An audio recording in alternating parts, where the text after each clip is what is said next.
জানো কথা বল এই অশান্তি চূড়ান্ত করছিস মেরে গেল আমারে। আরে থামো না, তাই বলে তুমি এত বড় ছেলে গায়ে হাত তুলবা? ও বাসাটাকে একটা সিনেমা বানিয়ে ফেলে আমি সিনেমা বানায় ফেলছি। তুই এখন কেন আসছিস? আসার আগে জানাই আসবি না? তুই কখনো জানাই আসছি? আগের পরিস্থিতি আর এখনের পরিস্থিতি এক না। চলে যাও। বাসার অবস্থা ভালো না। কেমন লাগতেছে? ভালো একটু। আজকের আকাশটা কেমন মেঘলা দেখেছো? ঠিক সেদিনের মতো, সেদিন তোমার আর আমার প্রথম দেখা হয়েছিল, মনে আছে? মনে থাকবে না কেন? কেমন আছেন আপনি? কে আপনি? আমাকে চিনতে পারছেন না? সরি, একদমই চিনতে পারছি না। চিন্তা করেন, ঠিকই পারবেন। আপনি বিন্তির বড় ভাইয়া না? আপনার নাম বৃত্ত? হ্যাঁ, আমার নাম বৃত্ত। আপনি একা একা দাঁড়িয়ে আছেন, চলেন আপনাকে নামিয়ে দিই। না থ্যাংক ইউ, আমি পারবো। আরে আসেন, কিচ্ছু হবে না, ছাতা নিয়ে ওঠেন।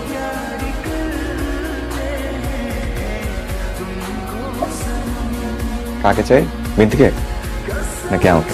আপনাকে কেন চাইতে যাব? আমি কি নাচার মতো কিছু? তোমাকে আমার ভালো লাগে।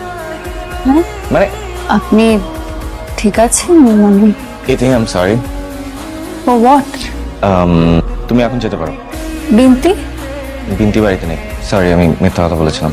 বিন্তি বাবা মার সাথে টঙ্গে গেছে।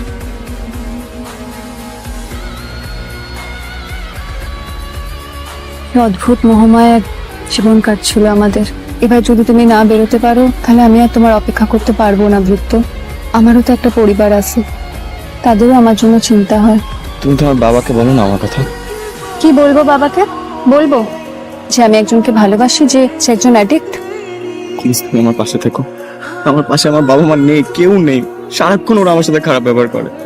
আমি সব সময় তোমার পাশে আছি। বাবা চুপ, টাকা দরকার ছিল। কি জন্য টাকা দরকার ছিল, কি লাগবে সেটা আমি কিনে এনে দিই, ক্যাশ টাকা দেওয়া যাবে না।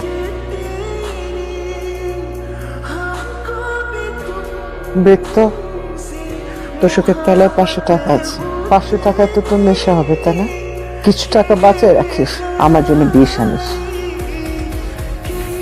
বৃত্ত শোন, মায়েরা অসীম ধৈর্য নিয়ে দুনিয়াতে আসে, বুঝলি? অনেক কষ্টের মধ্যে সংসারের মায়াটা ছাড়তে পারে না, কিন্তু দিন শেষে একজন মা তো একজন মানুষ, একজন নারী, বুঝলি না? তুই মনে হয় আমার বড় মুখ দেখার জন্য এসব করতেছিস। কিরে বিত্ত, মালটাল থাকলে দে। টাকা পয়সা আছে? বললাম তো আছে। তাইলে আসিফে দে, আসিফে দিয়ে মালটাল আনাই, সারা রবি পিকনিক করি। কি কর?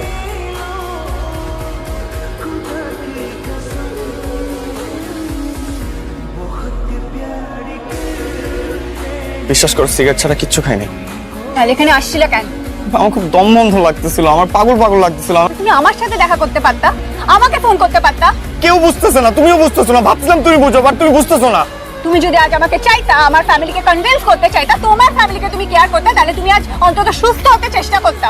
আর যদি আমাকেই চাইতা, তাহলে সেদিন আমার বাসার সামনে গিয়া ওই সিন ক্রিয়েটটা করতা না। ঠিক করে ধর, আজকে তোর জন্মদিন। দেখ তো আমাদের গেটে কি হয়েছে, কে যেন চিৎকার চেঁচামেচি করছে। আমাদের গেছে? হ্যাঁ, আচ্ছা ঠিক আছে, আমি দেখতেছি। এখানে এত চিল্লাচিল্লি কিসের? সমস্যাটা কি? তোমার নাম কি? তুমি এখানে এরকম হইচই করতেছো কেন? সমস্যাটা কি সেটা বলো। ভাই আজকে তোর জন্মদিন, আমি তোকে ভালোবাসি ভাই। Sorry sorry sorry sorry sorry sorry sorry sorry sorry sorry. এই বাইরে এই। তুই ছেলেটাকে চিনিস?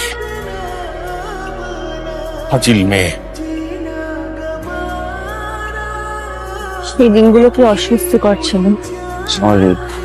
আমি বিশ্বাস করো, আমি কিন্তু টাকা নিয়ে অন্য কিছু খাওয়ার জন্য বের হইনি, বিশ্বাস করো। তুমি লাইফটাকে নিয়ে কি করছো? চলো একটু রিক্সা নিয়ে ঘুরি।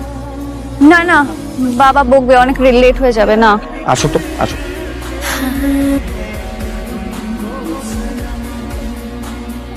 ডালটা কি দিবে মা? দিদি কি বাবা? কয়টা বাজে রাত? কই ছিলি এতক্ষণ? এতক্ষণে নেশা করতে শুনেছিলি, ও আর ফোন করেছিল, বলে তুই রিক্সা ঘুরতেছিস। দুনিয়ায় কত কোটি ছেলে, সব বাদ দিয়ে তুই একটা নেশাখোর ছেলের সাথে। বৃত্ত আর নেশা করে না বাবা। চুপ কর, লজ্জা থাকা উচিত। এত কিছুর পর আমার মুখের উপর বলছিস নেশা করে না। এই মেয়েকে দেশে রাখা যাবে না। মা, সেদিন টাকাটা নিয়েছিলাম, টাকা তুই কই পাইলি? আর সেদিন তোমার টাকা নিয়ে কিন্তু আমি হাবি যাবে কিছু খাইনি।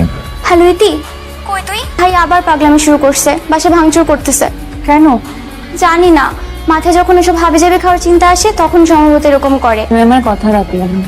খুব পাগল পাগল লাগে, আমার সবকিছু অসহ্য লাগে। কেউ বুঝতে চাইতেছে না যে আমি আগের মতো নাই, আমি ভালো হয়ে গেছি। কেউ বোঝে না। বাড়ি থেকে চাইছে আমাকে রেহনুমা চাচির কাছে পাঠিয়ে দেবে। কোথায় থাকেন উনি? ক্যানাডা।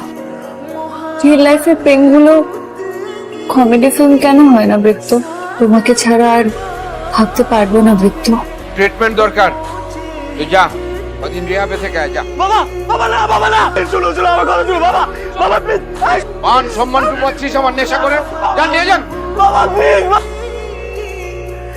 হ্যালো ইতি, ভাইয়া কোথায়? মা স্ট্রোক করেছে, মাকে নিয়ে আমরা হসপিটালে যাচ্ছি।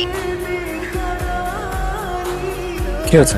আন্টি স্ট্রোক হয়েছে, হসপিটালাইজড। এখন এসে কি হবে? তোর কারণেই তো চিন্তায় চিন্তায় তোর মায়ের আজকে এই অবস্থা। যা দূর হ আমার চোখের সামনে থেকে, যা এখান থেকে। একটু খাবে না? ওকে ডাক। ডেকেছিলাম বাবা, খাবে না বললো। বল আমি ডাকছি, ও না এলে আমি খাবো না। ভাইয়া আসো, খাবে, বাবা ডাকছে। ভাইয়া প্লিজ খাইতে আসো, তুমি না খেলে বাবা খাবে না।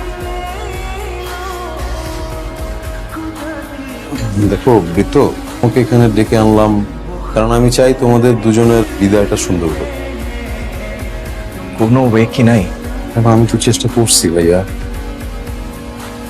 আচ্ছা, বাবাকে যদি কনভিন্স করা যায়, বাবাকে যদি বোঝানো যায় যে বৃত্ত সত্যি ভালো হয়ে গেছে, ও আর আমি আবার চেষ্টা করব, আমি শেষ একটা চেষ্টা করব। আমার বাবাকে বোঝানো যায়। আমি বাবাকে কিছু বলতে পারি না, মা এভাবে চলে গেল না। আমি বাবাকে বলে যদি বাবার কিছু হয়ে যায়। এসব কথা এখন বলে কোনো লাভ আছে? আর আমার সামনে কারো হয়ে দালালি করবি না, মাথায় রাগ উঠে গেলে কিন্তু সমস্যা আছে বলে দিলাম। আরে বাবা শোনো, আর